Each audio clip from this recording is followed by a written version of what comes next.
আগামী বছর অনুষ্ঠিত হতে চলেছে বিশ্ব টেস্ট চ্যাম্পিয়নশিপের ফাইনাল। তার আগে প্রথম দুই স্থানে শেষ করে ফাইনালে ওঠার লড়াই এখন জমে উঠেছে। প্রতিটি ম্যাচই তাই হয়ে উঠেছে অত্যন্ত গুরুত্বপূর্ণ। তবে এই দৌড়ে বড় ধাক্কা খেল পাকিস্তান।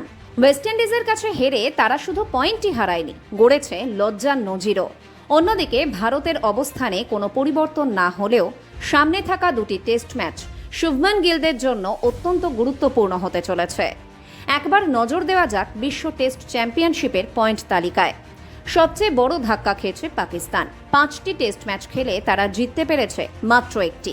বাকি 4টি ম্যাচেই হারতে হয়েছে বাবার আজমদের। ফলে পয়েন্ট তালিকার একেবারে তলানিতে অর্থাৎ নবম স্থানে নেমে গিয়েছে পাকিস্তান। তাদের সংগ্রহ মাত্র 4 পয়েন্ট এবং পয়েন্টের শতাংশ 6.67। উল্লেখ্য, বিশ্ব টেস্ট চ্যাম্পিয়নশিপের ফাইনালে ওঠার জন্য এই পয়েন্টের শতাংশই সবচেয়ে গুরুত্বপূর্ণ বিষয়, কারণ এই হিসাবের ভিত্তিতেই প্রথম দুই দল ফাইনালের টিকিট নিশ্চিত করে। অন্যদিকে পাকিস্তানকে হারিয়ে বড় লাভ হয়েছে ওয়েস্ট ইন্ডিজের। তারা উঠে এসেছে 8ম স্থানে।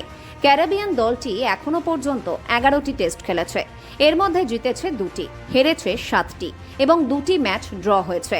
তাদের মোট পয়েন্ট 30 এবং পয়েন্টের শতাংশ 22.73। এবার আসা যাক ভারতের কথায়। পয়েন্ট তালিকায় বর্তমানে 5ম স্থানে রয়েছে শুভমান গিলের নেতৃত্বাধীন ভারতীয় দল। এখনও পর্যন্ত 9টি টেস্ট ম্যাচ খেলেছে ভারত। তার মধ্যে 4টি ম্যাচে জয় এসেছে, 4টি ম্যাচে হার এবং 1টি ম্যাচ ড্র হয়েছে। ভারতের সংগ্রহ 52 পয়েন্ট এবং পয়েন্টের শতাংশ 48.15। তবে ভারতের সামনে রয়েছে বড় সুযোগ। শ্রীলঙ্কার বিরুদ্ধে আসন্ন 2টি টেস্ট ম্যাচ ভারতের জন্য অত্যন্ত গুরুত্বপূর্ণ। এই দুই ম্যাচে জয় তুলে নিতে পারলে পয়েন্ট তালিকায় সরাসরি 3য় স্থানে উঠে আসার সুযোগ তৈরি হবে শুভমান গিলদের সামনে।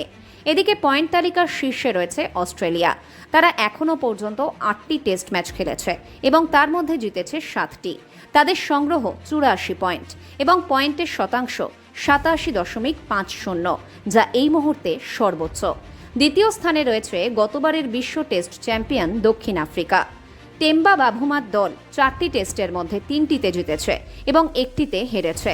তাদের পয়েন্টের শতাংশ 75। তৃতীয় স্থানে রয়েছে নিউজিল্যান্ড। তাদের পয়েন্টের শতাংশ 72.22। চতুর্থ স্থানে রয়েছে বাংলাদেশ, যাদের পয়েন্টের শতাংশ 58.33। পঞ্চম স্থানে ভারত, ষষ্ঠ স্থানে শ্রীলঙ্কা, সপ্তম স্থানে ইংল্যান্ড, অষ্টম স্থানে ওয়েস্ট ইন্ডিজ এবং নবম স্থানে রয়েছে পাকিস্তান। এখন দেখার বিষয় শ্রীলঙ্কার বিরুদ্ধে আসন্ন 2 টেস্টে ভারত কেমন পারফরমেন্স করে এবং বিশ্ব টেস্ট চ্যাম্পিয়নশিপের ফাইনালের দৌড়ে নিজেদের অবস্থান কতটা শক্তিশালী করতে পারে। এখন আপনাদের কাছে প্রশ্ন, শ্রীলঙ্কার বিরুদ্ধে আসন্ন 2টি টেস্টে ভারত কি 2টিতেই জয় পেয়ে বিশ্ব টেস্ট চ্যাম্পিয়নশিপের পয়েন্ট তালিকায় 3য় স্থানে উঠে আসতে পারবে? কমেন্ট করে অবশ্যই আপনার মতামত জানান।